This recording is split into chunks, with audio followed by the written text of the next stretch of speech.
aquí en California, pero estoy seguro que Dios sí tenía un plan para que yo estuviera aquí y para que tú también estuvieses aquí. Así que es un privilegio para mí compartir la palabra de Dios en esta hora. Como dijo el hermano, el título del tema es los sellamientos, porque siempre pensamos que hay un solo sellamiento, pero hoy vamos a ver que son en realidad dos sellos que el Señor nos pone. El primer sellamiento, como leímos aquí en la lectura, es el que se encuentra en Efesios,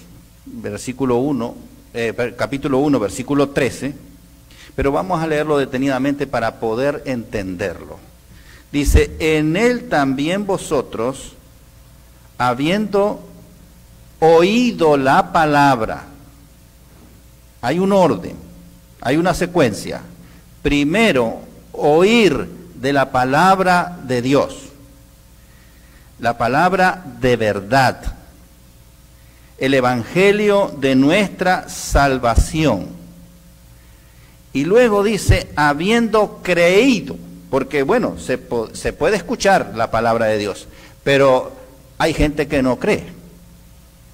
Entonces, primer paso, escuchar de la palabra de Dios, el evangelio de nuestra salvación, y luego habiendo creído en esa palabra y habiendo creído en Cristo Jesús, entonces viene el sello del Espíritu Santo. Podemos leer otros versículos donde se reafirma el sello del Espíritu Santo. Por ejemplo, Efesios 4, versículo 30, que nos dice lo siguiente: y no contristéis al Espíritu Santo de Dios, con el cual fuisteis sellado para el día de la redención. El sello del Espíritu Santo es hasta el día de la redención. ¿Cuándo es la redención? Ahí nosotros tenemos que comenzar a ver que en la redención hay otro sello. Porque el sello del Espíritu Santo es hasta la redención. Podemos seguir leyendo otro versículo, que el Espíritu Santo de la promesa es quien pone una marca duradera en la persona, y esa marca duradera lo que hace es como un sello que identifica a todos aquellos hombres y mujeres que pertenecen a Cristo Jesús. Y el Espíritu Santo es el que guía, es el que dirige y es el que guarda al creyente hasta el día de la redención final. Quienes son sellados reciben el testimonio espiritual en su mente, en su corazón, de que son hijos de Dios. Si hoy estamos aquí, es porque el Espíritu Santo obró en ti y ahora tú eres un hijo y una hija de Dios. Así lo dice en Romanos 8:16. El Espíritu mismo da testimonio a nuestro espíritu de que somos hijos de Dios. También Primera de Juan, capítulo 3, versículo 2 dice: amados, ahora somos hijos de Dios y aún no se ha manifestado lo que hemos de ser, pero sabemos que cuando Él se manifieste, seremos semejante a Él, porque le veremos tal como Él es. Cuando el sello del Espíritu Santo es colocado en el hombre o en la mujer que primero escuchó, después creyó y luego es sellada, entonces hay un deseo natural en la persona de servir a Dios, de servir a Cristo. Si en ti hay un deseo de conocer más de Dios, de hablarle a otros de Dios, de escudriñar más las Escrituras, es porque tú tienes el sello de Dios, el sello del Espíritu Santo. Y entonces tú eres un hijo y una hija de Dios, como leímos recién. Generalmente uno dice que el sello de Dios uno lo recibe cuando se bautiza. Por lo general entendemos eso. Pero cuando uno se bautiza, ¿es recién allí que la persona oye de la palabra y cree en la palabra? ¿O eso sucedió antes de bautizarse? Entonces el Espíritu Santo lo selló antes. Lo que hace la persona después con ese deseo de servir a Dios y de hacer su voluntad es que decide, yo quiero bautizarme, porque yo quiero pertenecer al cuerpo de Cristo. Pero ya recibió el sello del Espíritu Santo. Ahora, ¿lo recibe una sola vez y ya? ¿O lo está recibiendo constantemente? A medida que la persona va siendo testeada, va siendo probada, la fe es probada en las pruebas, y esa persona supera la prueba en el nombre de Cristo, va recibiendo el sello del Espíritu Santo. Muy bien, pero ahora ese es el primer sello. Vamos a hablar ahora del segundo sello. Y con esto quiero leerles un versículo que se encuentra en Primera de Pedro, capítulo 1, versículo del 18 al 20. Dice lo siguiente: sabiendo que fuisteis rescatados de vuestra vana manera de vivir, la cual recibisteis de vuestros padres, no con cosas corruptibles como el oro y la plata, sino con la sangre preciosa de Cristo, como de un cordero sin mancha y sin contaminación, ya destinado desde antes de la fundación del mundo. Este versículo nos está diciendo que antes de que Cristo creara este mundo, antes de que Cristo creara al primer hombre y a la primera mujer en este mundo, el Señor ya tenía un plan de salvación en caso de que ese hombre y esa mujer cayeran en pecado. ¿Cayeron en pecado? Sí. Entonces, le pregunto, ¿lo agarró de sorpresa a Cristo que cayeran en pecado? No, porque ya estaba previsto. En caso de que cayera, había allí un plan de salvación. Entonces, imagínense ustedes una planificación anticipada por la inteligencia más grande de todo el universo, la de Dios. ¿Eso qué significa? Significa que estamos ante algo que obviamente que es perfecto, algo que es preciso, algo que el Señor no se va a equivocar. Y el Señor tiene allí una agenda en la cual va a ir cumpliendo paso por paso para salvar a ese hombre y a esa mujer que cayeron en pecado. Porque Dios nos ama, Dios nos quiere salvar, y no solamente salvarnos, sino llevarnos a morar con Él por toda la eternidad. Y entonces Él ideó un plan. Por eso leemos allí en Gálatas 4:4, donde dice, y llegado el cumplimiento del tiempo, Dios envió a su Hijo, nacido de mujer. Y ahí nos está diciendo que el Señor tiene una agenda, porque cuando se cumplió el tiempo, entonces mandó a su Hijo. Pero también se cumplió otro tiempo, cuando Daniel, allí en 8:14, dice, hasta 2300 tardes y mañana, luego el santuario será purificado. Allí también hay un cumplimiento del tiempo. Y ustedes que han estudiado profecía, ustedes saben cuándo se produjo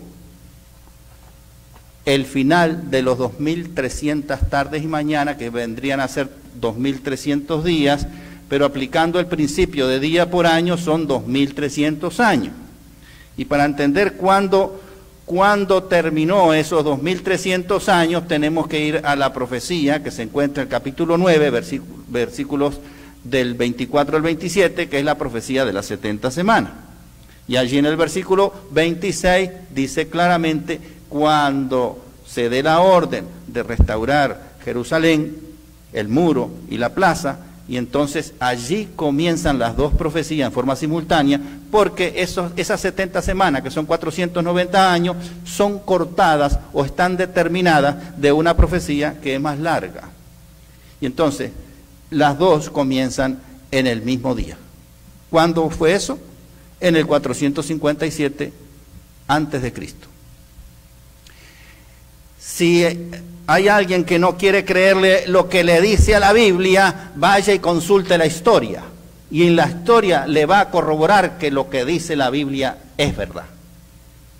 Y entonces allí esas dos profecías comenzaron en el 457 antes de Cristo, y la de las 2300 tardes y mañanas terminan en el 22 de octubre de 1844. Y entonces allí comienza lo que nosotros conocemos, el juicio investigador, o el examen final a cada ser humano, tema que vamos a ver el próximo sábado. ¿Y qué hace el Señor allí? Hace un análisis exhaustivo de los registros celestiales de cada ser humano, y cuando determina que ese ser humano va a adquirir la vida eterna, ¿qué hace el Señor? Le pone un sello, el segundo. Si eso no le quedó muy claro, vamos a ver entonces un pasaje que se encuentra en Apocalipsis, capítulo 7, versículo del 2 al 4, o del 1 al 4 si ustedes prefieren. Ustedes allí van a ver 4 ángeles sosteniendo los vientos, pero luego aparece un quinto ángel que en el versículo 2 dice: y vi otro ángel que subía de donde sale el sol y tenía el sello del Dios vivo. Y clamó a gran voz a los 4 ángeles a quienes se les había dado el poder de hacer daño a la tierra y al mar, diciendo: no hagáis daño a la tierra, ni al mar, ni a los árboles, hasta que hayamos sellados en sus frentes a los siervos de nuestro Dios. Y oí el número de los sellados, 144,000 sellados de las 12 tribus de Israel. Les pregunto, para que entiendan que son 2 sellos, ¿acaso esas personas, las que van a ser selladas con el sello del Dios vivo, no escucharon la palabra de Dios antes? ¿No creyeron en la palabra de Dios antes? Por supuesto. Por lo tanto, este es un segundo sello, el sello del Dios vivo. Porque el Señor tiene que hacer un examen, tiene que hacer un análisis, tiene que hacer una investigación de cada ser humano para ver si Cristo Jesús va a defender a ese ser humano ante las cortes celestiales. Y va a levantar su mano y va a decir: este hombre o esta mujer murió por mí. Aquí están las llagas de que yo di mi vida por ese hombre y por esa mujer. Pero antes que el Señor levante sus manos y las muestre ante el Padre y ante los millones y millones de ángeles que están allí contemplando el juicio, si ustedes quieren analizar un poquito más, tienen que ir a Daniel, capítulo 7, versículo 9 y 10 y 13 y 14, donde el anciano de días se sentó y los libros fueron abiertos. Allí comienza el juicio.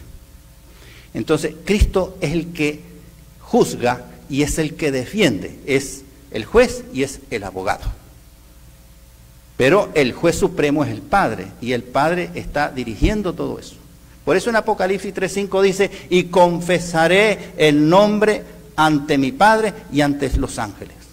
El que venciere, el que permanece firme en el camino espiritual que nos da el Señor, la oportunidad de salvación que el Señor nos da en esta vida, porque Él hizo todo.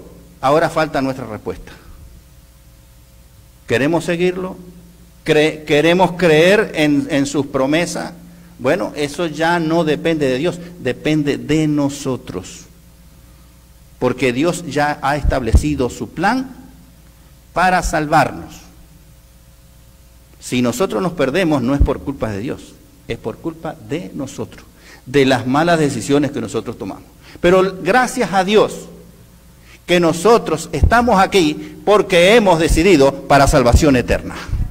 Y tenemos que insistir con el Espíritu Santo para que el Espíritu Santo nos siga guiando y no tengamos nosotros ninguna necesidad de mirar para un costado o para el otro, sino mirar hacia Cristo Jesús, que es el autor y consumador de nuestra fe.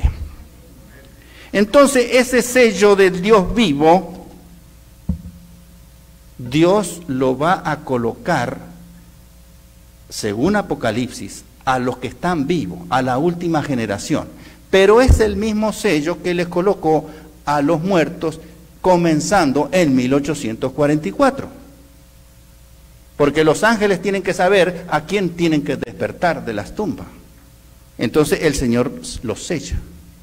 Y cuando se desaten los vientos, porque hay cuatro ángeles sosteniendo los vientos, que son los juicios de Dios, que son las 7 plagas, antes que eso suceda, los siervos de Dios que están vivos tienen que ser sellados, porque ese sello no lo vemos nosotros.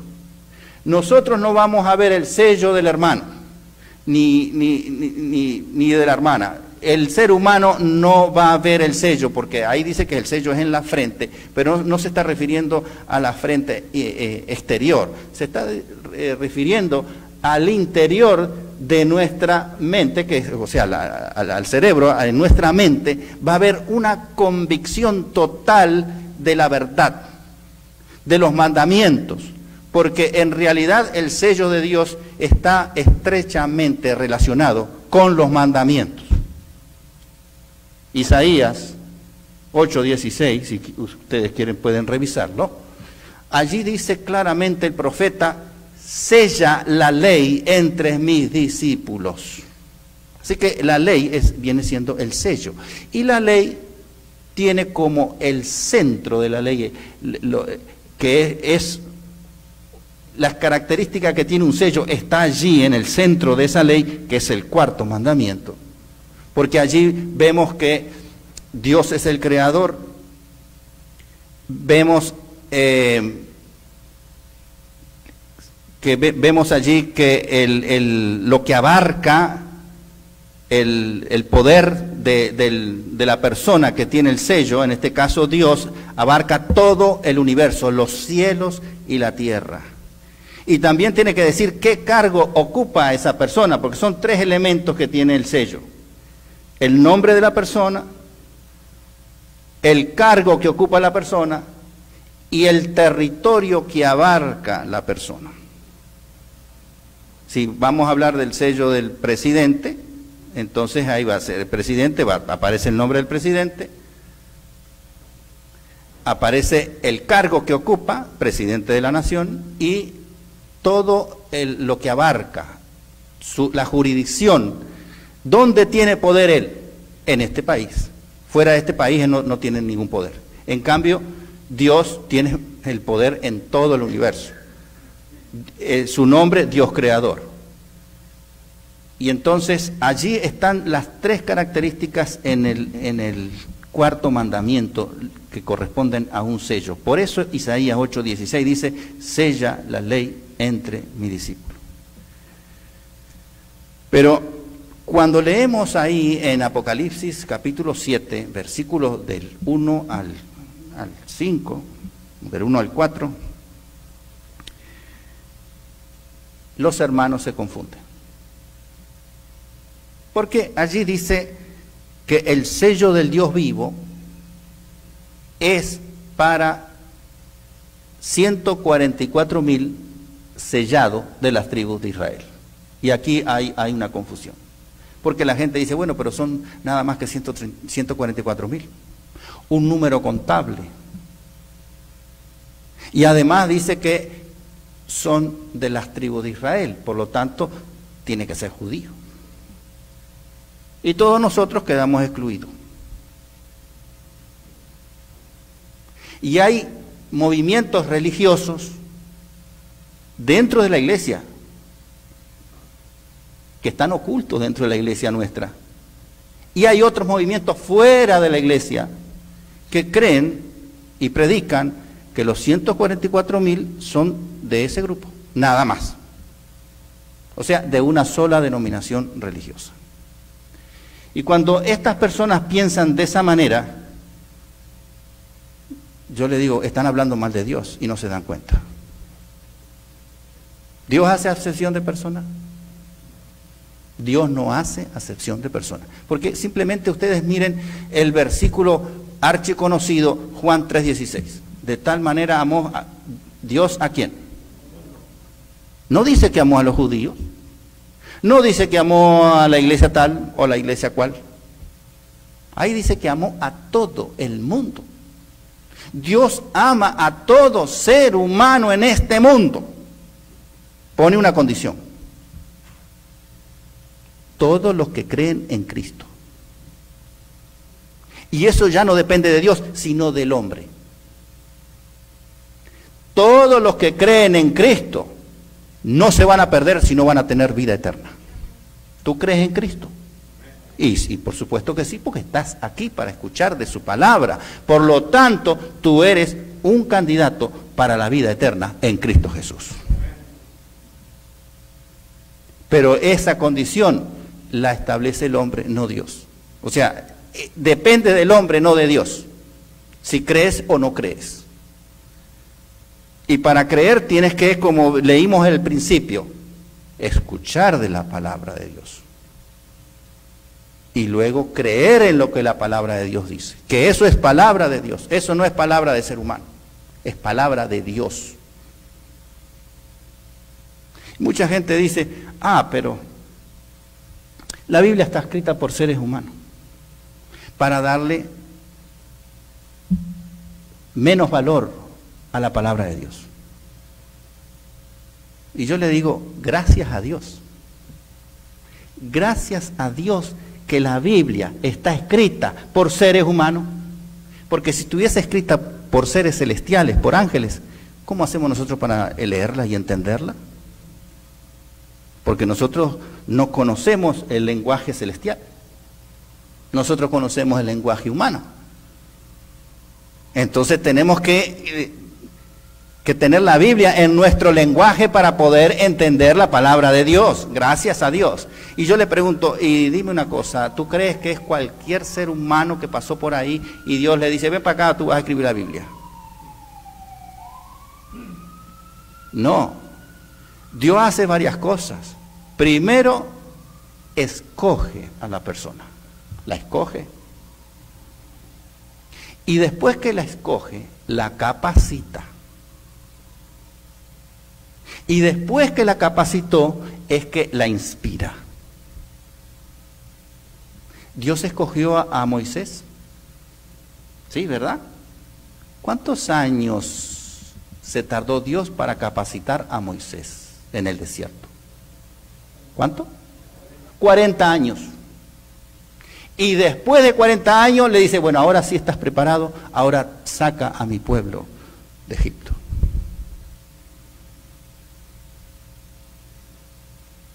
Yo quiero que hoy sepas tú que tú eres un hombre y una mujer escogida de Dios.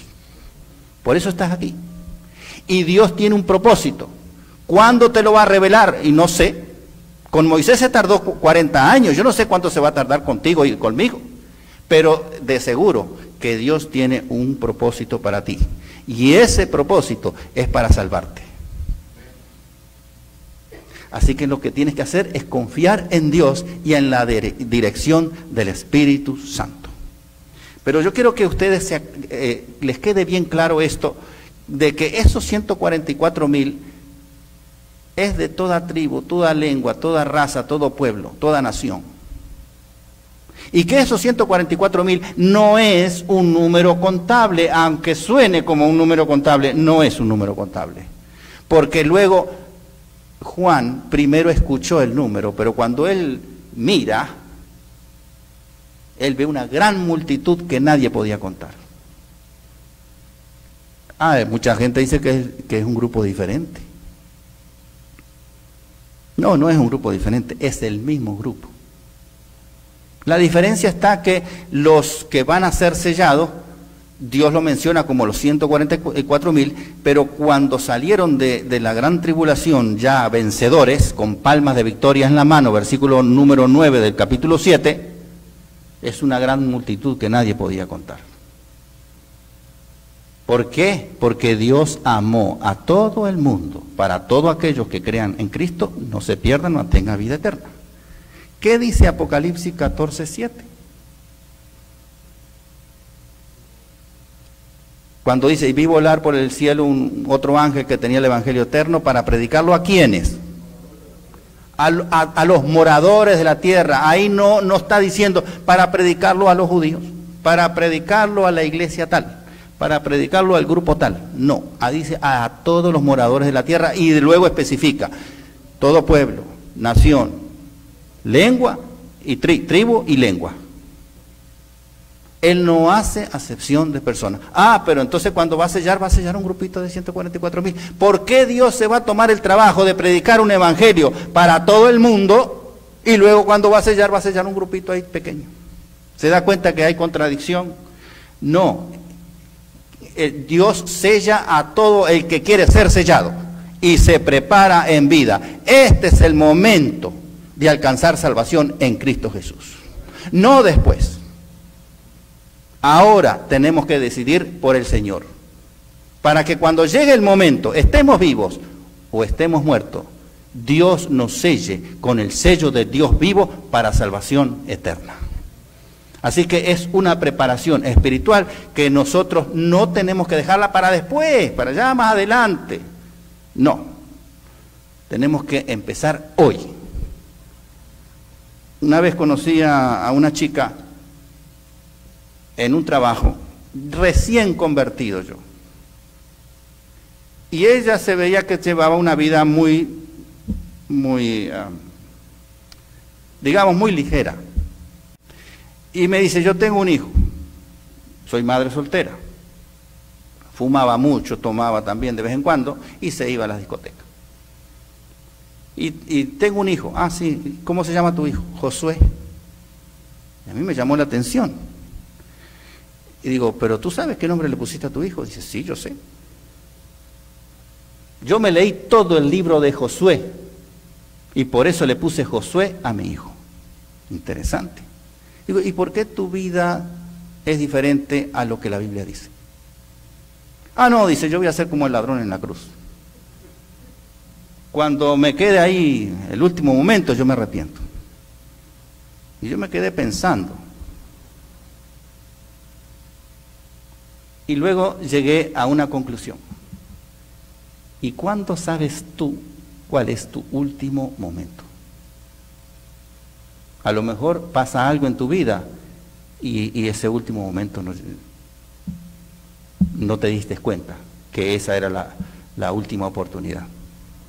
Por lo tanto, si alguien quiere buscar de Dios, alguien quiere buscar salvación y quiere vivir por toda la eternidad, que es un ofrecimiento gratuito del Señor, tenemos que comenzar ahora, en este momento, no dejarlo para después, porque la palabra de Dios dice que el día y la hora en la venida de Cristo no lo sabemos, pero tampoco sabemos el día y la hora de nuestra muerte. Así que tenemos que aprovechar cada minuto de nuestra vida para alabar y glorificar el nombre de Dios en nuestras vidas. Eso es lo que tenemos que hacer. Entonces, vamos a sacar otras dudas aquí. Aquí dice que son los hijos de Israel los que van a ser sellados. ¿Será que los que van a ser sellados son los que tienen y pueden demostrar que tienen sangre de Abraham en sus venas? ¿Será eso? Vamos a leer unos versículos aquí para que nosotros quedemos claro, bien claro. Gálatas 3, 28 y 29. Miren lo que dice Gálatas 3, 28 y 29. Ya no hay judío ni griego, no hay esclavo ni libre, no hay varón ni mujer, porque todos nosotros sois uno en Cristo Jesús. Todos nosotros somos uno en Cristo Jesús. Y luego el versículo termina, y si vosotros sois de Cristo, ciertamente linaje de Abraham sois y heredero según la promesa. No necesitamos tener sangre de Abraham en nuestras venas. No necesitamos haber nacido en Jerusalén. Lo que necesitamos es creer en Cristo Jesús, seguirle a Él, y ya automáticamente el Señor nos considera hijos y nos considera linaje de Abraham, nación santa, pueblo adquirido por Dios para que anunciéis las virtudes de aquel que nos sacó de las tinieblas en que vivíamos y nos llevó a la luz maravillosa en Cristo Jesús. No necesitamos sangre de Abraham. Hay más. Vamos a leer Romanos 9, versículos del 6 al 8, que dice, no que la palabra de Dios haya fallado, porque no todos los que descienden de Israel son israelitas. Imagínense, los que descienden de Israel, que sí pueden demostrar que tienen sangre judía en sus venas, que son descendientes de Abraham, y nacieron en Israel, pero Dios dice, no, tú no eres una israelita. Para Dios no es una israelita. Para nosotros puede ser que sí sea una israelita, pero para Dios no. Esto es lo que está diciendo aquí. Ni por ser descendientes de Abraham son todos hijos. Ahí lo refuerza. No porque alguien demuestre que desciende de Abraham, es hijo de Abraham. Y luego dice, esto es, no los que son hijos según la carne son los hijos de Dios. La carne no importa. Si tiene sangre o no tiene sangre, de dónde viene. No, eso no importa para Dios. Lo que importa para Dios es que son hijos según la promesa de Dios. Y esos son contados como los descendientes de Abraham. Es decir, que el Señor se está refiriendo al israelita espiritual. Ya no hay judío ni griego, sino que todos somos uno en Cristo Jesús. Y entonces, ¿por qué Dios se toma el trabajo de poner que los sellados son 144,000 y después dice que es una gran multitud? Porque la iglesia cristiana tiene doble base. La iglesia de Dios, el pueblo de Dios antes de Cristo, estaba constituido por las 12 tribus de Israel. Eso es lo que definía al pueblo de Dios en la antigüedad. Pero cuando viene Cristo, el pueblo de Dios tiene doble base. 12 tribus de Israel, 12 apóstoles. Y 12 por 12, el cuadrado perfecto de 12, da 144. La palabra mil o miles es que son muchos. 144, muchos. Por eso luego Juan dice, y vi una gran multitud que nadie podía contar. Y mucha gente, incluso adventistas, hacen diferencia que son dos grupos distintos. No, denme unos minuticos más y lo vamos a ver claramente. Mire, vamos a leer dos versículos que en un lugar habla de la gran multitud y en el otro lugar habla de los 144,000. Y sin embargo es el mismo grupo. Mire, ustedes pueden leer el versículo Apocalipsis capítulo 7 y vamos a leer el versículo 15. Apocalipsis 7, versículo 15. Déjeme buscarlo aquí en la Biblia.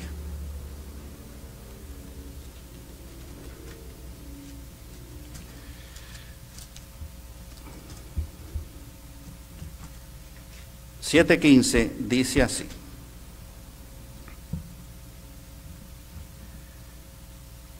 por esto están delante del trono de Dios y le sirven día y noche en su templo, y el que está sentado sobre el trono extenderá su tabernáculo sobre ellos. ¿Quiénes son estos? Hay una pregunta por ahí más atrás, en el versículo 13. Entonces uno de los ancianos le habló diciendo, ¿quiénes son estos? Versículo 12, ¿quiénes son estos? Y le dice, bueno, versículo 14, y yo le dije, Señor, tú sabes quiénes son. Y él me dijo, estos son los que han salido de la gran tribulación y han lavado sus ropas y la han emblanquecido en la sangre del Cordero, por eso están delante del trono de Dios y les sirven día y noche en su templo. Se está refiriendo al grupo de la gran multitud, que están delante del trono de Dios, están en su templo y les sirven día y noche. Ok, vamos ahora a leer el capítulo 14 de Apocalipsis, donde habla específicamente de los 144,000. En el versículo 4, Apocalipsis 14, versículo 4, dice lo siguiente: estos son los que no se han contaminado con mujeres, pues son vírgenes. Estos son los que siguen al Cordero por donde quiera que va. Ahora, razone usted un momento. Resulta que la gran multitud son los que están delante de Dios, están noche y día en su templo, constantemente están con Cristo en su templo. Pero acá dice que los 144,000 siguen al Cordero por donde quiera que va. Es decir, que si el Señor está en su templo, allí están los 144,000. Si está fuera del templo, allí están los 144,000. ¿Y no quedamos que eran la gran multitud? Lo que pasa es que la gran multitud y los 144,000 es uno y el mismo grupo. Y para terminar les leo esta cita bien cortita de Ellen Goldwhite, que se encuentra en Primeros Escritos, página 9. Dice allí que Cristo, en la visión, Elena G. de White,